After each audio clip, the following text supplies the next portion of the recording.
Today, we're looking at this Treatlife water leak sensor. I bought it in a kit, so it comes with 3 sensors, batteries, AAA's by the way, and a repeater. This repeater is actually Wi-Fi as well as acting as a Zigbee hub. Just for fun, I plug it in, and it does not work with Home Assistant. Zigbee to MQTT recognize it, but it does not work because it's unsupported at this time. That's a shame. That's a shame because I have to throw it away.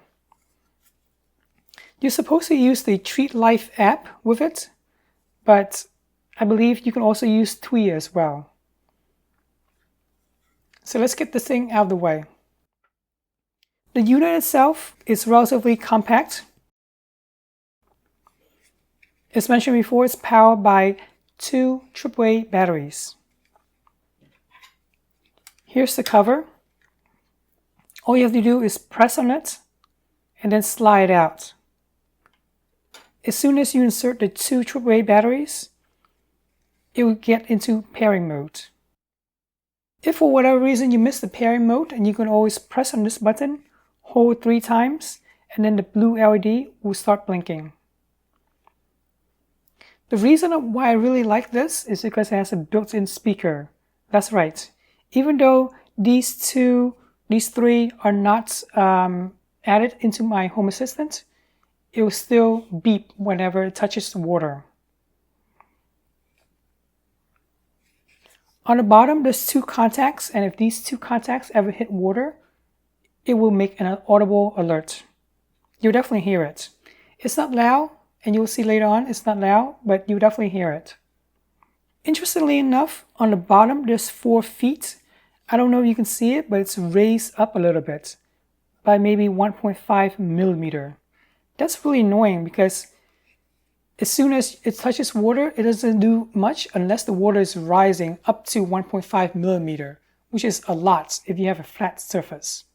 Here it is compared with the Lincoln, which I really like, also have the speaker built in.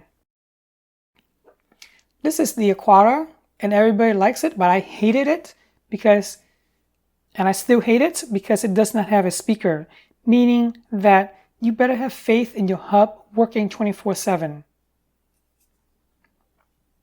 If this detects water and your hub is down, then this thing is useless and you'll never be alerted of anything.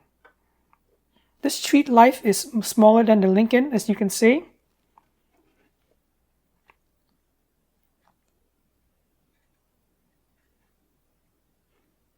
And it's too bad there's only 2 contacts on it, whereas the Lincoln has multiple contacts. And the Lincoln contacts is super low to the ground, like touching the ground, basically. Sadly, this Lincoln is not being sold anywhere at this time. The best way to install any water leak sensor is using tissues. Here I'm using Charmin 2-ply. The reason being is that as soon as water hits this spot, for instance, then the water will slowly travel across the tissue and then it will hit the sensor. If you're not using any tissue, then it's going to take a very long time to hit the sensor. So here we go, let's test.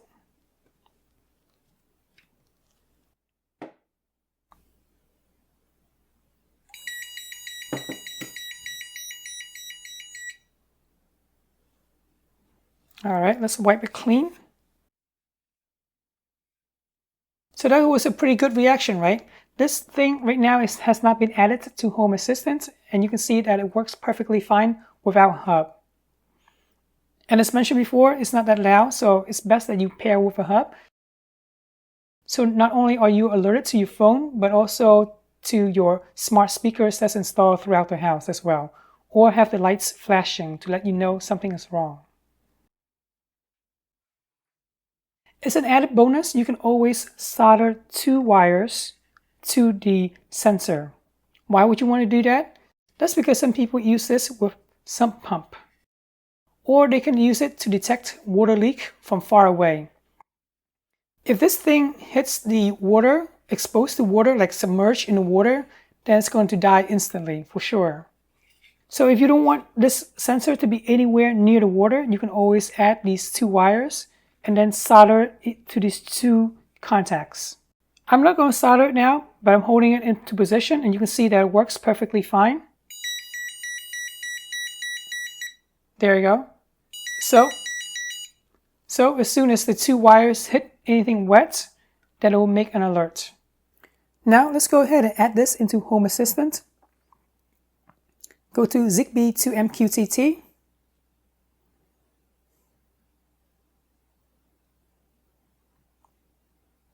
On the upper right hand corner, click on Permit Join.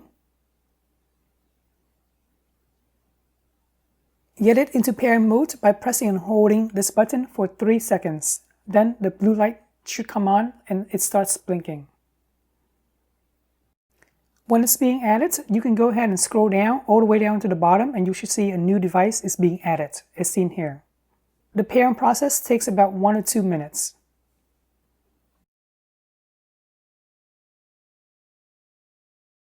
There we go, it's recognized as a Tuya. So I bet this thing should work with Tuya Smart App. Click on the pencil icon and then you can rename it to whatever you want. Don't forget to toggle this and then click on Rename Device. Let's jump over to Settings. Go down to Integrations. Because we're using Zigbee to MQTT, we're going to look at MQTT now.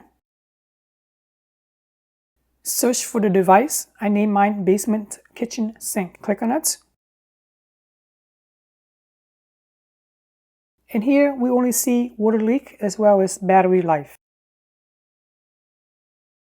The water leak itself is a binary sensor, so it's either on or off.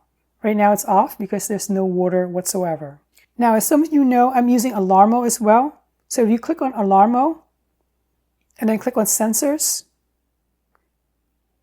then you should see that this new water leak sensor has been added into Alarmo by itself automatically.